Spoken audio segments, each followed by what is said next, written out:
ये कहानी सिर्फ एक हत्याकांड की नहीं बल्कि उन मासूम लोगों की है जिन्होंने आज़ादी की कीमत अपने खून से चुकाई। 13 अप्रैल 1919 बैसाखी का दिन था। अमृतसर के जलियांवाला बाग में हजारों लोग जमा थे, जिनमें कि बच्चे, बूढ़े, नौजवान, महिलाएं सारे शामिल थे। सभी शांतिपूर्वक आंदोलन कर रहे थे और त्योहार मना रहे थे, लेकिन उन्हें ये नहीं पता था कि वे इतिहास का हिस्सा लिखने जा रहे हैं, एक ऐसा हिस्सा जिसे लिखने के लिए स्याही नहीं खून बहा जाएगा। आज भी जलियांवाला बाग की मिट्टी हमारे इतिहास की सबसे दर्दनाक घटना का सबूत है, जहां बिना कुछ सोचे समझे हजारों लोगों की जान ले ली गई, जो लोग सिर्फ शांति से अपनी आवाज उठा रहे थे। वीडियो में एडिटिंग की क्वालिटी भले ही कम हो सकती है, लेकिन कंटेंट से कोई कॉम्प्रोमाइज नहीं है। सब कुछ डिटेल में जानेंगे।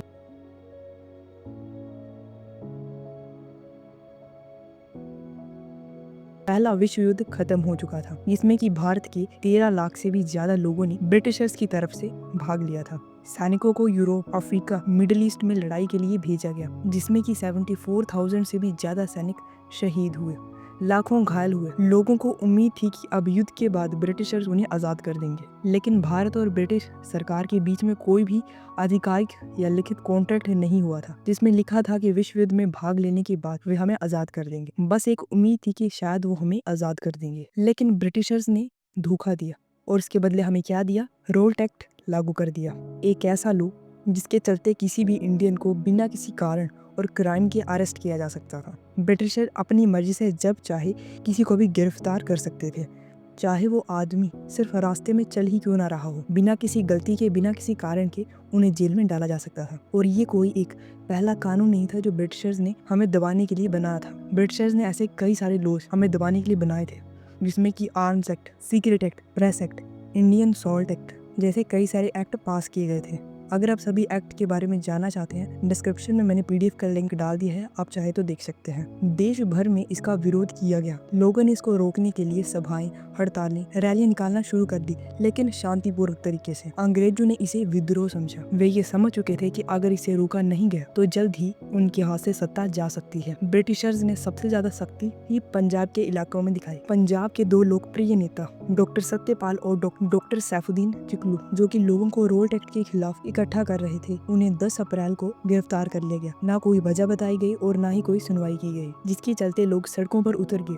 पुलिस स्टेशनों के बाहर इकट्ठा हुए। लोगों ने अंग्रेजों से सवाल किए कि हमारे नेताओं को क्यों गिरफ्तार किया गया है। इसका जवाब देने के बजाय ब्रिटिशर्स ने लोगों पर गोलियां बरसाई, लाठीचार्ज करवाया गया। इस घटना के बाद अमृतसर के लोगों ने तय किया कि 13 अप्रैल को शांतिपूर्वक सभा की जाएगी जलियांवाला बाग में। ये दिन बैसाखी का था, जो कि पंजाबियों के लिए एक नया साल और किसानों के लिए एक हजारों लोग आए थे। कुछ लोग सभा में शामिल होने के लिए आए थे तो कुछ त्योहार मनाने के लिए। शाम के लगभग 4 बजे सारे लोग बाग में इकट्ठा हो चुके थे, लेकिन उससे पहले एक नज़र बाग की बनावट पर भी डाल लेते हैं। जलियांवाला बाग की दीवारें काफ़ी ऊंची थी, जिसे पार करना काफ़ी मुश्किल था। बाहर निकलने का सिर्फ एक ही रास्ता था और बाग में एक कुआं भी था। शाम के करीब 5:15 पर ब्रिगेडियर जनरल हेनरी डायर अपने 90 सैनिकों और कुछ ब्लूच सोल्जर्स के साथ बाग में पहुंचे और बिना किसी वार्निंग के अपने सोल्जर्स को फायर करने का ऑर्डर दिया। अगले 10 मिनट तक बिना कुछ सोचे समझे गोलियां बरसाई गई। ये वाला पार्ट थोड़ा सा ब्रूटल है, अगर आप चाहें तो इसे स्किप कर सकते हैं, अगर नहीं तो फिर सुनिए। चारों तरफ अफरा तफरी मच गई।